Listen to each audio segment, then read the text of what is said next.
సర్వోన్నతుడును సర్వశక్తిమంతుడును జీవాధిపతి అయిన యేసుక్రీస్తు శ్రేష్టమైన నామమున ఈ ఉదయకాల శుభములు మీకు తెలియజేస్తున్నాను.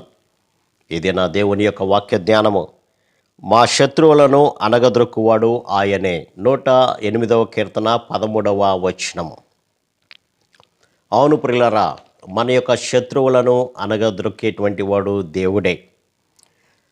ఆనాడు యెహోషాపాతు కాలంలో చుట్టుపక్కల ఉన్నటువంటి మోయాబీయులు కానివ్వండి, అమోనీయులు కానివ్వండి, మెయోనీయులు కానివ్వండి, లేదంటే సిరియా వారు కానివ్వండి, అందరూ కూడా వచ్చి యెహోషాపాతు మీద యుద్ధానికి వచ్చినప్పుడు యెహోషాపాతు తన యొక్క బలం మీద, తన యొక్క సైనిక బలగం మీద ఆధారపడలేదు. కానీ యెహోవా దేవుని యొద్దకు వచ్చి అతడు ప్రార్థిస్తున్నాడు.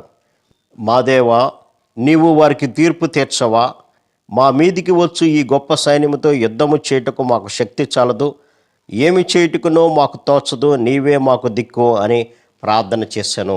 చిన్నలు పెద్దలు అందరూ కూడా దేవుని యొక్క సన్నిధికి వచ్చి వారి యొక్క ప్రార్థనను ప్రభువుకి విన్నవించినట్లుగా మనం చూడొచ్చు ప్రకారం. అప్పుడు ప్రభు ఇస్తున్నటువంటి సమాధానం ఏంటంటే, ఈ గొప్ప సైన్యమునకు మీరు భయపడకుడి, జడియకుడి, ఈ యుద్ధము మీరు కాదు, దేవుడే జరిగించును. రేపు వారి మీదకి యుద్ధమునకు మీరు పోవుడి. మీరు వారితో పోట్లాడాల్సినటువంటి నిమిత్తం లేదు.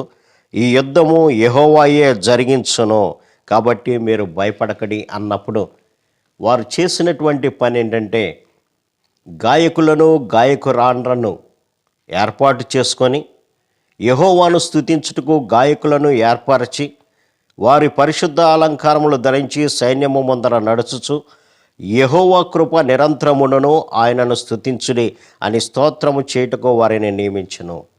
వారు పాడుచు స్తుతించుచు వెలుచుండగా వారిలో వారే గలిబిలి సృష్టించుకొని ఒకరినొకరు హతము చేసుకొని చనిపోయినట్లుగా మనం గమనించవచ్చు పిల్లలు. కాబట్టి ఇక్కడ భక్తుడు అంటున్నటువంటి మాట, మా శత్రువులను అనగదొక్కువాడు ఆయనే.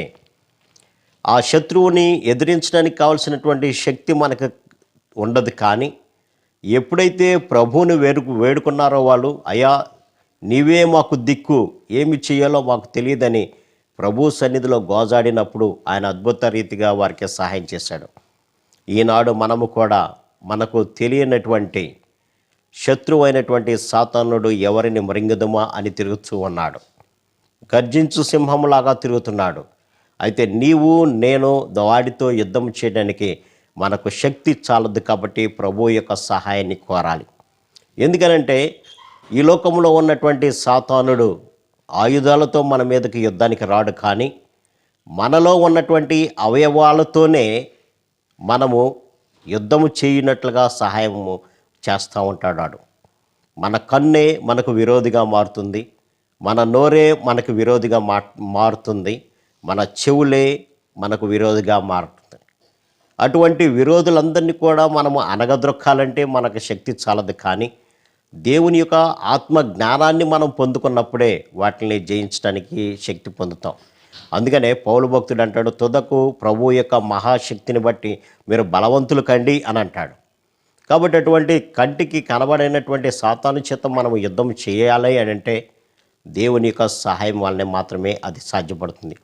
ఎందుకంటే ఆయన ఆ యొక్క సాతానుని అనగద్రొక్కి దానిని జయించాడు. కాబట్టి మనము కూడా దానిని జయించడానికి కావాల్సినటువంటి శక్తిని ప్రభు మనకిస్తాడు. కాబట్టి మనం కూడా చేయాల్సినటువంటి పని ఏంటంటే, మా శత్రువులను అనగదొక్కేది ఆయనే అని చెప్పగలిగినటువంటి స్థితిలో మన యొక్క విశ్వాస జీవితము, ప్రార్థనా జీవితం ఉండాలి ప్రియులారా. అప్పుడే మనతో పోరాడుతున్నటువంటి కంటికి కనబడినటువంటి సాతాన్ని జయించగలుగుతాం. అట్టి కృపా పరిశుద్ధాత్మ దేవుడు మనందరికి దయచేయను గాక.